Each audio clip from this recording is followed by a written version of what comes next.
Thank you. Good afternoon. My name is Tony Smith. I'm a consultant anaesthetist. And I'm Wei Kiong. I'm a hematology registrar. I'm Nicholas Tollerby and I'm the developer. I'm Florian Radgruber and I'm also a developer. And we've been working on ChecklistHQ.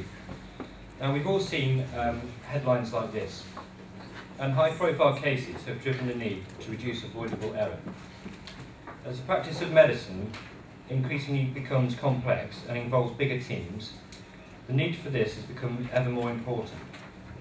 Atul Gawande, a surgeon from Boston, led the World Health Organization's initiative to introduce a surgical safety checklist to address this.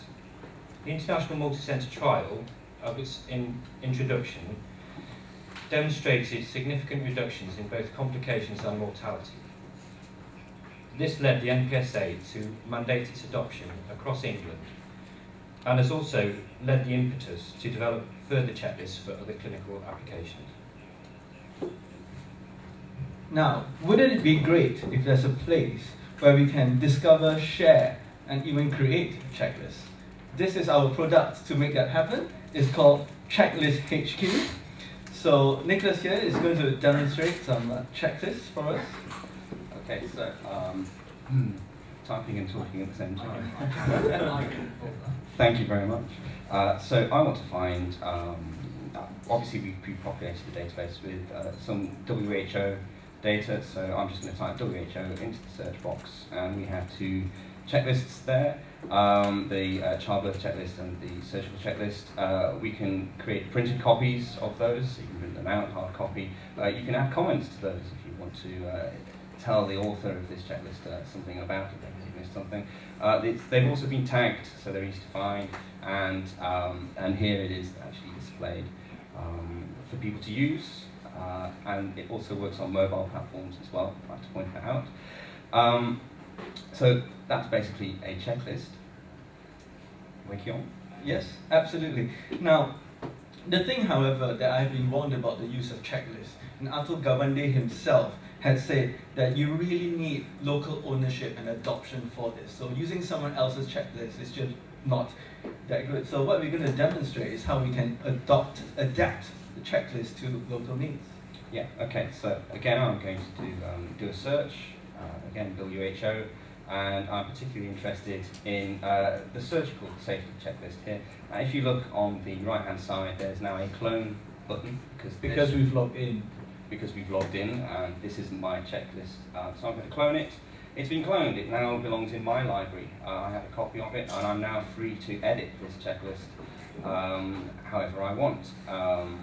So let's see. Hello world, the classic programmer example here. So I'm going to save that.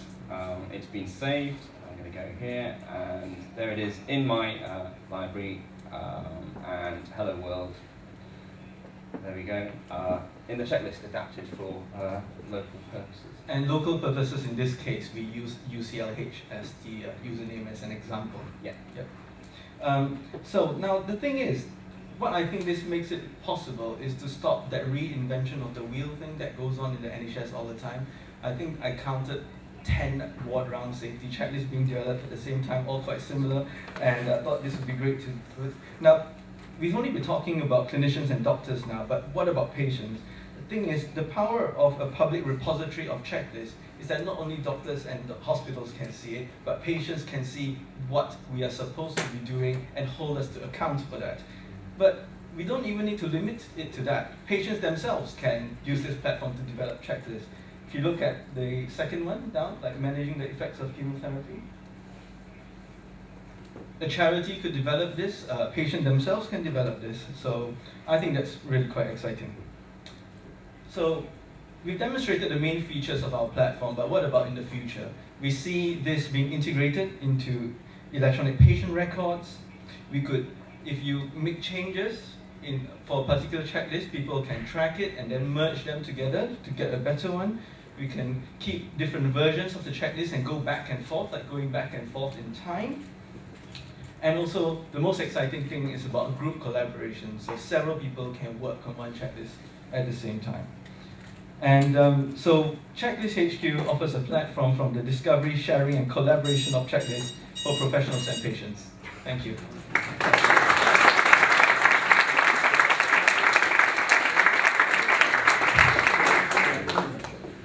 We've got a minute during the changeover for any questions.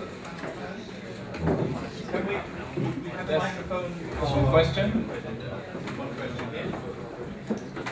Checklists, to my understanding, are built up to reduce variation of care.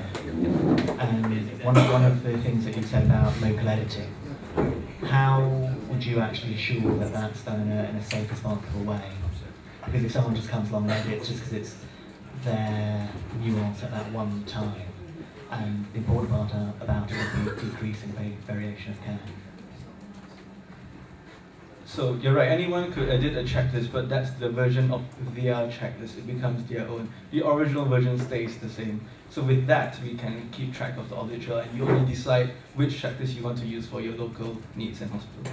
The provenance remains in the history of the checklist. Just one question from me. And Gwendy did talk about local ownership, but that's not necessarily synonymous with modifying the checklist, although that can help. So how do you handle the difficulty that these are tools of intervention, they're evidence-based, they have to be evaluated. How do you have some sort of kite mark or recommendation for the effectiveness of particular checklists that are in your platform? You're absolutely right. These are just one of the tools for quality improvement. The actual want to do that needs to come from the clinical team themselves.